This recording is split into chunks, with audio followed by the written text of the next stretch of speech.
کیا تراویح کے بعد کوئی آدمی مزید قیام کر سکتا ہے؟ سوال نمبر 21. تو ایسا کر سکتا ہے، پڑھ سکتا ہے. دیکھیے قیس ابن طلق کہتے ہیں زارنا طلق ابن علی فی یوم من رمضان. طلق ابن علی رضی اللہ تعالیٰ عنہ رمضان میں ایک رات ہمارے ہاں آئے. وَأَمْسَ عِنْدَنَا وَأَفْطَرَ. ہمارے یہاں پر شام ان کی ہو گئی تو ہمارے ساتھ انہوں نے افطار بھی کی. ثم قام بنا الليلة وأوتر بنا. تو انہوں نے ہمارے ساتھ قیام اللیل کیا اور وتر بھی پڑھی. ثم انحدر الى مسجده فصلى باصحابه. پھر اپنے علاقے میں گئے، اپنی بستی میں گئے اور اپنی بستی میں جو لوگ نماز پڑھ رہے تھے ان کے ساتھ بھی نماز میں شامل ہو گئے، بلکہ ان کی امامت کی. حتى اذا بقي الوتر. یہاں تک کہ جب صرف وتر باقی رہ گئی، صرف وتر باقی رہ گئی. قدم رجلا فقال اوتر باصحابه. انہوں نے اپنے نماز پڑھنے والوں میں سے ایک آدمی کو کہا تم آگے بڑھو اور ان کو وتر پڑھاؤ. کیوں؟ فإني سمعت النبي صلی اللہ علیہ وسلم يقول لا وتران في ليلة. کہا کہ میں نے اللہ کے نبی صلی اللہ علیہ وسلم سے سنا ہے کہ ایک رات میں 2 وتر نہیں پڑھنا ہے. میں نے وتر کہاں پڑھ لی ہے؟ میری پچھلی نماز میں میں نے وتر پڑھ لی تو تراویح میری ہوئی اور وتر بھی ہو گئی. پھر اپنی بستی میں گئے، ان کو بھی نماز پڑھائی. ان کی کون سی نماز ہے؟ ان کی بھی تراویح ہے.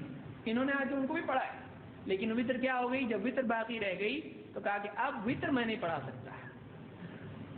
تو تم میں سے کوئی آدمی ایک آدمی کو آگے کر کے کہا تو پڑھا دے. کیوں؟ اس لیے کہ ایک رات میں 2 وتر نہیں پڑھنا ہے، ایک رات میں ایک ہی وتر ہے.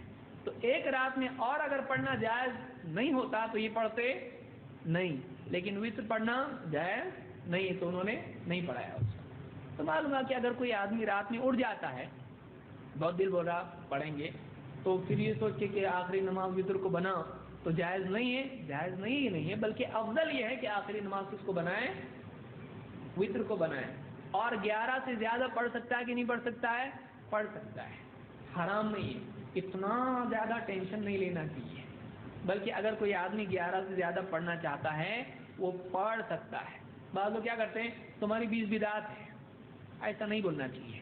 کوئی آدمی 20 پڑھ رہا ہے، پڑھنے دو اس کو. آپ کہو 11 سنت ہے، افضل یہ ہے کہ تو 11 پڑھ. لیکن اگر وہ بولتا ہے میں 50 پڑھوں گا، پڑھنے دو نا اس کو. اگر کوئی آدمی 20 سے زیادہ پڑھتا ہے تو حرام ہے نہیں. 30 پڑھ، 40 پڑھ، 50 پڑھ، لیکن سب سے افضل اگر تجھ کو پڑھنا ہے 11 پڑھ. 11 ایسی پڑھ، 20 ایسی مت پڑھ.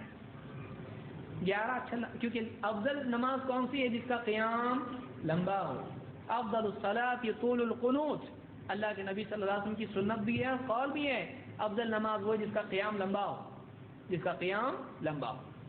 تو افضل یہ ہے، یہی قول امام شافعی کا ہے کہ لمبی نماز پڑھنا زیادہ بہتر ہے اور اس میں رکعت کم ہو جانا چاہیے. لیکن کوئی آدمی زیادہ رکعت پڑھتا ہے، ہمارے نزدیک یاد رکھیں، ہمارے علماء کے نزدیک یہ حرام نہیں ہے. کوئی زیادہ پڑھتا ہے وہ جائز ہے.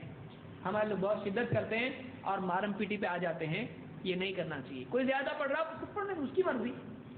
لیکن افضل کیا ہم کتنی پڑھتے ہیں؟ ہم 11 سے زیادہ نہیں پڑھتے ہیں، ہم 11 سے پڑھتے ہیں. اس کے بعد کسی کا جی چاہے پڑھنا ہو پڑھے، کوئی منع نہیں ہے، کوئی منع نہیں ہے. تو میں نے کتنے کا حکم دیے؟ 11. کیوں زیادہ نہیں بولے انہوں نے؟ 11 کا حکم دیا. اللہ کے نبی صلی اللہ علیہ وسلم کے بارے میں حضرت عائشہ کیا فرما رہی ہے؟ 11 سے زیادہ نہیں پڑھتے تھے. تو افضل یہ ہے، افضل یہ ہے. لیکن اس سے زیادہ جائز ہے کہ نہیں؟